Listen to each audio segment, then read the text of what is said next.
नमस्कार सर्वांना.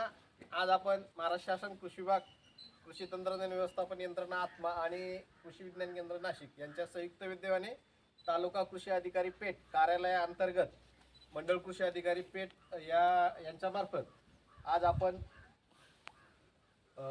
काकडपाडा आणि उंबरपाडा या दोन गावांना मिळून जो स्वामी मंदाकिनी शेतकरी नैसर्गिक शेती गट तयार केलेला आहे, त्या गटाचं आपण प्रशिक्षण आयोजित केलेलं होतं आणि त्या प्रशिक्षणाच्या माध्यमातून आपण आज आपल्या शेतकऱ्यांना कमी खर्चाच्या निविष्ठा त्यात दशपर्णी कसा बनवायचा याचं प्रात्यक्षिक आज करून दाखवणार आहोत. त्या प्रात्यक्षिकासाठी आपल्याकडे आज माळी सर उपलब्ध झालेले आहेत. मी माळी सरांना विनंती करेन की आपल्या शेतकऱ्यांना कीड आणि रोग नियंत्रणासाठी जे दशपर्णी महत्त्वाचा आहे, जे दशपर्णी आपण तयार करतो त्या दशपर्णी तयार करण्याच्या पद्धतीचं सविस्तर मार्गदर्शन करावं. आपण आता सगळ्यांनी समजून घेतलं, मध्ये आपण तुम्हाला सगळी माहिती दिली, 10 वनस्पती कोणत्या वापरायच्या काय, आपण हे सगळे इथं गोळा केलेले आहेत. तर दशपर्णी अर्क कसं तयार करायचं याचं आपण आता प्रात्यक्षिक करून पाहणार आहोत. सगळ्यात अगोदर आपल्याला या ड्रममध्ये 170 लिटर पाणी घ्यायचं आहे. या पाण्यामध्ये आपल्याला सगळ्यात अगोदर काय टाकायचं, शेण. हे शेण ताजं असलं पाहिजे.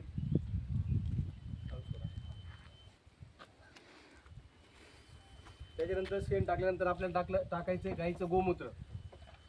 हे गोमूत्र आपल्याला किती टाकायचं आहे, 5 ते 10 लिटर. आता आपल्याकडे उपलब्ध आहे तेवढं आपण याच्यामध्ये टाकत आहोत. त्याच्यानंतर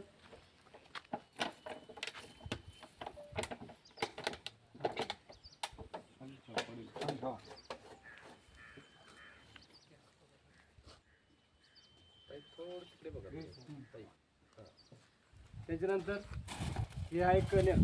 कनेर माहिती आहे सगळ्यांना. हे कनेरचा पाला आपल्याला त्याच्यामध्ये टाकायचा आहे. त्याच्यानंतर हा रुईचा पाला आहे. रुईचा पाला त्याच्यामध्ये टाकायचा आहे.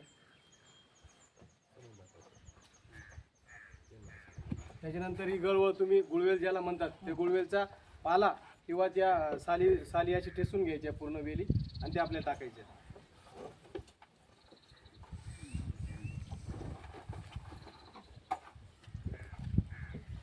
त्याच्यानंतर हा एक करंजचा पाला. हा करंजचा पाला आपल्याला त्याच्यामध्ये टाकायचा आहे. त्याच्यानंतर एरण, सगळ्यांना माहिती आहे एरण.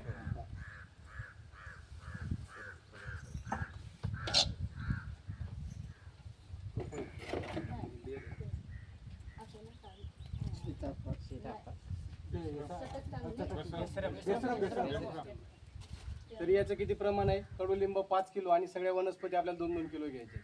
आलं लक्षात सगळ्यांना. ही आहे पपई. पपईचा 2 किलो पाला आपल्याला टाकायचा आहे. त्याच्यानंतर ही आहे निरगुडी. सगळेजण ओळखतात तिला. ही पण टाकायची 2 किलो. त्याच्यानंतर हे आहे सीताफळ. तर हे पण आपल्याला किती वापरायचं आहे, 2 किलो वापरायचं. सीताफळ आहे का, हे पण 2 किलो टाकायचं आपल्याला.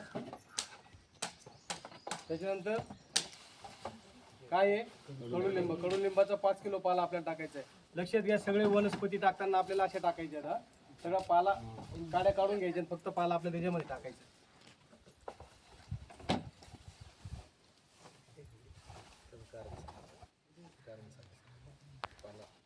आणि हा पाला आपल्याला बारीक करण्याचं कारण असं आहे, हा पाला या पाण्यामध्ये लवकर सडला पाहिजे, लवकर त्याचा अर्क निघाला पाहिजे. म्हणून जेवढा बारीक याला असं तुम्ही कुस्करून घेतला किंवा तुम्ही मिक्सरमध्ये ग्राइंड करून घेतला किंवा पाट्यावर वाटून घेतला तर अतिशय उत्तम. पेस्ट तयार करून घेतली ती टाकली तर लवकर तो सडायला मदत होते. आणि नंतर आपण जी तुम्हाला हिरवी मिरची आणि लसूण याची अशी पेस्ट करून घ्यायची. 2 किलो हिरवी मिरची आणि 250 ग्रॅम लसूण याची पेस्ट करून घ्यायची आणि ही पेस्ट पण आपल्याला पाण्यामध्ये टाकायची.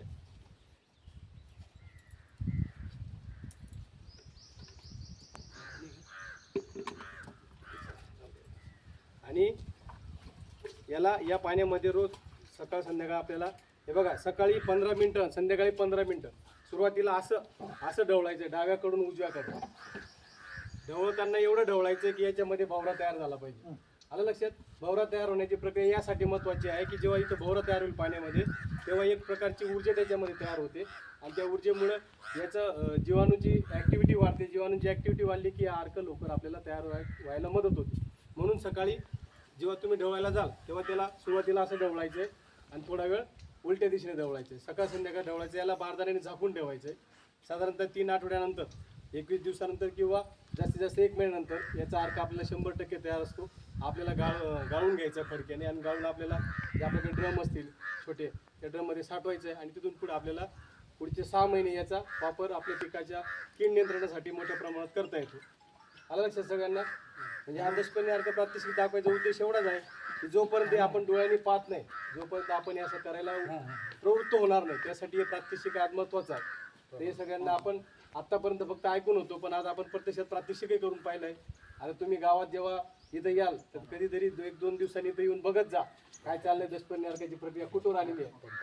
आणि त्यानंतर जेव्हा हा तयार होईल पूर्ण, याचं वस्त्र गाळण करून आपल्याला 100 लिटरसाठी 3 लिटर याचं प्रमाण आहे. किंवा आपल्याला शिकार पंप स्प्रे पंपाने फवारणी करायची असेल तर 125 ते 150 मिली याचं प्रमाण आहे.